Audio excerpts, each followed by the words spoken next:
It's the first day of school.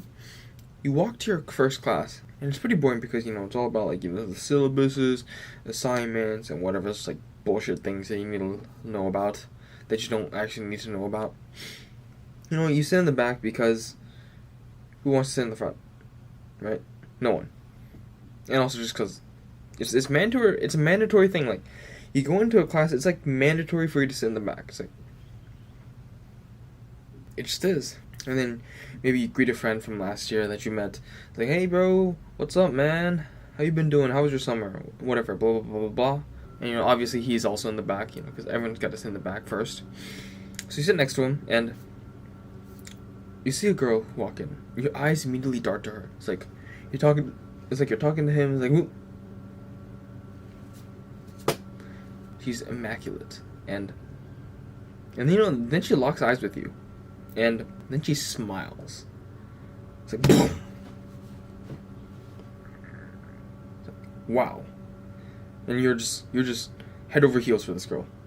And she looked at you and she smiled. And after that first impression, you just kept on thinking about, like, what kind of things you would do as a couple, your family, your kids, where you would go, where your honeymoon would be, where your kids would go to school, having the perfect life with the perfect wife. And you keep thinking about it so much that it's already the last day of school now. Like, where did the time go? Wow. And you keep thinking about that fantasy because you couldn't get up the courage to actually ask her out. What you could do is you could sit afar and never participate in any action. You were so afraid of rejection that you couldn't risk it, You built up this entire framework and story that would have crashed down. It would have fallen down to pieces. And that would have hurt way too much than just living in the fantasy. That shattered mindscape would have felt like death. It's like my world would have been flipped upside down if I stopped believing it, if I was shown that it was not true. I'm hyperbolating this, but it really feels like that in some way. Like, we build up these fantasies of other people, and then we don't want our fantasies or expectations to die, to be lowered. Right? We want things to live up to our expectations, but do they ever? Probably not. Almost nothing lives up to our expectations. Almost nothing. And doubly, you're also afraid of rejection because what rejection is saying to you, or when a girl rejects you, on a primordial level, is basically saying you as a biological specimen are not worthy. And given a biological stance that your main goal is to survive and reproduce, that's death. A woman who does not choose to be your partner, to have your offspring, that's death of your line. That's death of your family. That's terrifying, in a sense. And that's why it fucking hurts, bro. That's why it fucking hurts. No matter how she spins it, rejection will always hurt. In some way. Maybe you get numb to the pain, but it still hurts. And I would say in like 90% of the cases, you could have done something better. You could have approached her in a better way. You could have talked to her in a better way. You could have done something in a better way. But you didn't. And then you go back to your apartment, you go back to your home, go back to your house, and you watch porn. Because, you couldn't get a date. But what you can do is you can watch 5 videos of disgusting porn. You can do that. Right? It's free. You get to skip the asking out part. You get to skip the date. You get to skip the money, the time, and go straight into sex. Right? You get to skip all that. You get straight into the action. You get to see all the intimate details of a woman. And you live vicariously through the guy who is talking to her. It's sort of the same, right? I'm seeing her tits. I'm seeing everything, I'm seeing it. Yeah. But it's not the same. Like, come on, are you, like, so down bad that you're watching other people have sex that you don't even try to get sex yourself? Instead, you just surrender to porn. Like, at least the people who watch porn but still get sex, like, at least they're getting something. But I'm speaking to you as someone who is surrendering to porn, who has given up on sex, and instead opts for porn. I'm making a moral case here that watching porn as a substitute for sex is not good morally.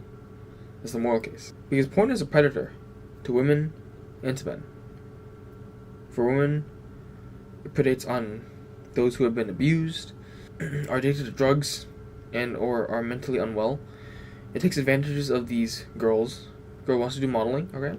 Takes a couple of pictures. Okay, that's fine. Maybe a couple months later, cameraman's like, oh, maybe take off your bra, take off your panties, takes the pictures, and then blackmails her. And it's like, alright, now you're gonna do porn shoot, unless you want these sent to your parents. And then she does that, and it just gets further and further and further along in the hole. That's a poor choice of words. But it's a trap, and it entraps so many women. Just for some statistics, 66 to 90% of women in porn were sexually abused as children. 89% of women want a way out of porn, but they can't. Because porn seals all your career options. You can't be a teacher if you're in porn. You can't get like a regular job if you've been in porn. Women in the industry experience PTSD at equivalent rates to veterans in combat. And drugs are rampant in the industry to sedate women. In a way, you are supporting this when you consume porn. You're giving them the views. I mean, in this age of attention, everyone's selling each other's attention, you are giving them money. I mean, it may be free technically. You're not paying them at all. But you're giving them money. You're giving them views. And that indirectly gives them money. You are supporting them. You don't need to agree with this viewpoint on porn. You don't. But it's a matter of fact that porn is not real life. And therefore you should not watch porn in place of getting sex in real life. Your job as a man is to make yourself. Is to make yourself attractive enough so that a woman will want you. Because as a man, we aren't born beautiful. Women are, okay, technically no one's born beautiful, but women grow into beauty. Naturally. We do not. We must build it. But our beauty is different. Our beauty is long-lasting. I would wager far longer than a woman's natural beauty.